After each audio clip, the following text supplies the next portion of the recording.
Ropes Organization Walcott Foundation Indian Trust Special Coaching to 8th, 9th and 10th Classes Digital Virtual Learning Bangaru Palimani Rugangavar from Pedapunjani by Reddy Pulli Mandal. Chairman Dhansekaran.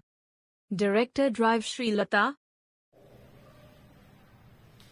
Hi, hello, welcome to Ropes Organization. This is Durga Prasad Reddy teaching in biology. So 9th class chapter we can discuss about the next part 4. So fundamental of unit cell. So that is the next topic we discuss chestukobothunam. So plasma membrane or cell membrane. So there is a lot of difference between plasma membrane or cell membrane. So what is the variations and what is meant by plasma membrane and what is meant by cell membrane we can discuss in this video. So here this is the outermost covering of the cell that separates the contents of the cell from its external environment. So if for example ఒక cell ని తీసుకున్నాము.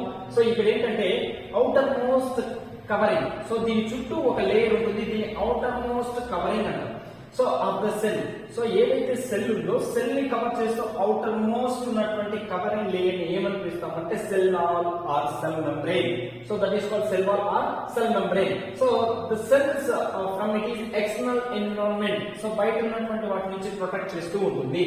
The plasma membrane allows or permits they enter and exist of some materials in and out of the cell. So ఈ plasma membrane, the inner between cell wall and cell. So cell ki cell wall ki లేదా cell membrane ki మధ్యలో ఉన్నటువంటి దాన్ని plasma membrane.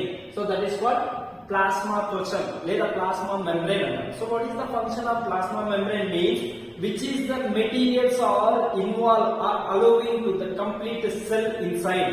So కణం లోపలికి అలో చేయడానికి లేదా కణం నుంచి బయటకు పంపించడానికి మధ్యలో ఉన్నటువంటి పొర నిర్మాణాన్నే ప్లాస్మా త్వచం లేదా ప్లాస్మా మెంబ్రేన్ అంటారు. సో సెల్ మెంబ్రేన్ కి ప్లాస్మా మెంబ్రేన్ కి అయ్యి వచ్చిన. So cell membrane means which is the outer most covering layer. Plasma membrane means which is the allowing of material inside of the cell and outside of the cell. So inside outside కి materials involve చేస్తూ బయటకు పంపించేటటువంటి layer ని ఏమని పిలుస్తామంటే plasma membrane అంటాం. So that is called plasma membrane.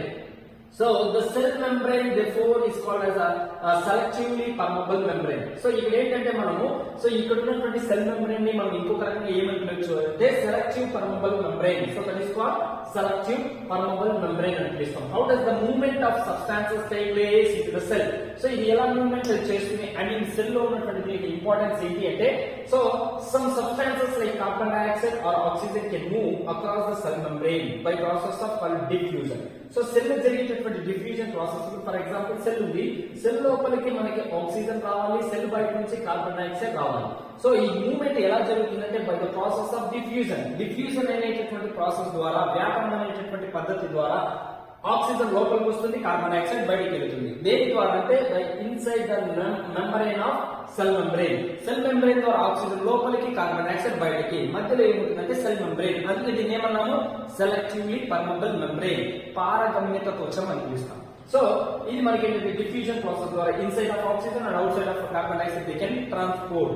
So బయట నుంచి లోపలికి, లోపల నుంచి బయటికి పంపిస్తూ ఉంటుంది. So sometimes similar to the happens in cells when for example some substances like the carbon dioxide which is the cellular waste and requires to be excreted out of by the cell. అంటే ఏదైతే కణంలో ఉన్నటువంటి వ్యర్థ పదార్థం పనికిరానిది ఏదైతే ఉంటుందో carbon dioxide. So మన కణం లోపల ఏంటి అంటే waste material that is called carbon dioxide. Carbon dioxide అంటే మనకి యూజ్ ఉండదు మన బాడీలో ఉన్నటువంటి సెల్స్ లో. సో కాబట్టి ఏంటి అంటే దీన్ని బయటికి రిమూవ్ చేయాలి. Accumulates in high concentration inside of the cell. ఇది బయటికి పోవాలంటే సెల్ లో ఏముండాలి? హై కాన్సంట్రేషన్ అంటే ఎక్కువ ఒత్తిడిని క్రియేట్ చేయాలి. The cells externally environment the concentration of CO2 is low compare to the inside of the cell. So బయటిని లోపలికి కంపేర్ చేస్తే కాన్సంట్రేషన్ చాలా చేంజ్ ఉంటుంది కాబట్టి ఆటోమేటిక్ గా కార్బన్ డయాక్సైడ్ ఏమవుతుంది? బయటికి వెళ్ళిపోతుంది. So the concentration of carbon dioxide inside out side of the cell moves to out of the cell. So concentration change అవ్వడం వల్ల కార్బన్ డయాక్సైడ్ బయటికి, ఆక్సిజన్ లోపలికి మారుతూ ఉంటుంది. So similarly oxygen enters to the cell by process of diffusion. It's the same process of entering the oxygen molecule into cell. So oxygen కూడా same process లో మనకి ఏంటంటే సెల్ లోపలికి ఎంటర్ అవుతుంది. సో ఇలా మనకి ఏంటంటే ఆక్సిజన్ లోపలికి ఎంటర్ అవుతుంది. The cell by the process of diffusion. Same process diffusion ద్వారానే లోపలికి ఎంటర్ అవుతుంది. సో ఇది మనకి ఏంటంటే సెల్ ద్వారా లోపలికి ఎంటర్ అయినటువంటి process. diffusion plays an important role in the gaseous exchange between the cells and cell wall. So జనరల్గా ఏంటంటే డిఫ్యూజన్ ప్రాసెస్ అనేది చాలా important. It plays an important role. Diffusion అనేది ఏంటంటే చాలా ఇంపార్టెంట్ రోల్ ని ప్లే చేస్తుంది ఇన్ గ్యాసియస్ ఎక్స్చేంజ్. సో ఏం చేస్తుంది అంటే గ్యాసియస్ ఎక్స్చేంజ్ అంటే వాయువుల మార్పిడి అనేది జరుగుతుంది. ఎక్కడ దేనికి మధ్యలో అంటే కణానికి మరియు కణపుచానికి మధ్యలో వాయువుల మార్పిడి అనేది జరుగుతుంది. That is called the exchange of gases in between cell and cell wall. So cell కి సెల్ వాల్ కి బిట్వీన్ మధ్యలో ఏంటంటే సెల్ వాల్ ఉండడం వల్ల so gases exchange, carbon dioxide లోపల నుంచి బయటకి, బయట నుంచి ఆక్సిజన్ లోపలికి మార్పు చెందుతూ ఉంటుంది. That is called gases exchange. So దాన్ని మనం ఏమని పిలుస్తున్నాము?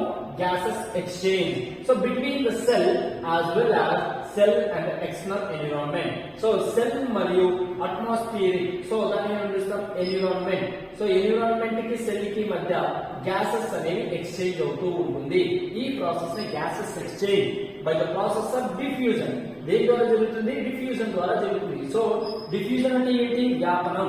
సో కార్బన్ డైఆక్సైడ్ లోపల నుంచి బయటకి వెళ్తుంది, ఆక్సిజన్ లోపలికి వస్తుంది. ఈ ప్రాసెస్ నే డిఫ్యూజన్ అంటున్నాం. So that is called the exchange of gases. So that is called the diffusion. So దాన్ని ఏమని పిలుస్తామంటే డిఫ్యూజన్ అని పిలుస్తాం. సో ఇది దేనికి మధ్య జరుగుతుందంటే సెల్ కి out of the cell side of environment. So cell కి బయట ఉన్నటువంటి ఎన్విరాన్మెంట్ కి మధ్యలో ఈ ప్రాసెస్ జరుగుతుంది.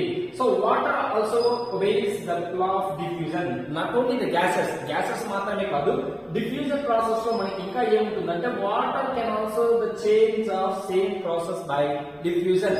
సో డిఫ్యూజన్ ద్వారా నీరు కూడా ఏమవుతుందంటే కణం నుంచి బయటకి, బయట నుంచి కణం లోపలికి వాటర్ అనేది కూడా ఏమవుతుంది? ఎక్స్చేంజ్ అవుతుంది. నీరు కూడా సో ఏమవుతుంది? కణం బయట నుంచి కణం లోపలికి, కణం లోపల ఉన్నటువంటి నీరు బయటకి సో వ్యాపనం చెందుతూ ఉంటుంది. So the movement of water molecules through the selective permeable membrane is called as osmosis. ఇక్కడ రెండు ఇంపార్టెంట్ వర్డ్స్ ఉన్నాయి. ఇవి FA2 కి కానీ లేదా ఎగ్జామ్ పాయింట్ ఆఫ్ వ్యూలో 2 మార్క్స్ కి వెరీ ఇంపార్టెంట్. డిఫ్యూజన్ మరియు ఆస్మోసిస్ ఈ రెండు చాలా ఇంపార్టెంట్. సో ఆస్మోసిస్ అంటే ఏంటి? The water molecule can change the movement of water molecule through such as the selective permeable membrane is what? Osmosis. So this is the definition. ఇది osmosis కి definition important. 2 marks గాని లేదా 1 mark questions గాని చాలా important. ఇది అడుగుతారు exam point of view. So osmosis యొక్క principal ఏంటి?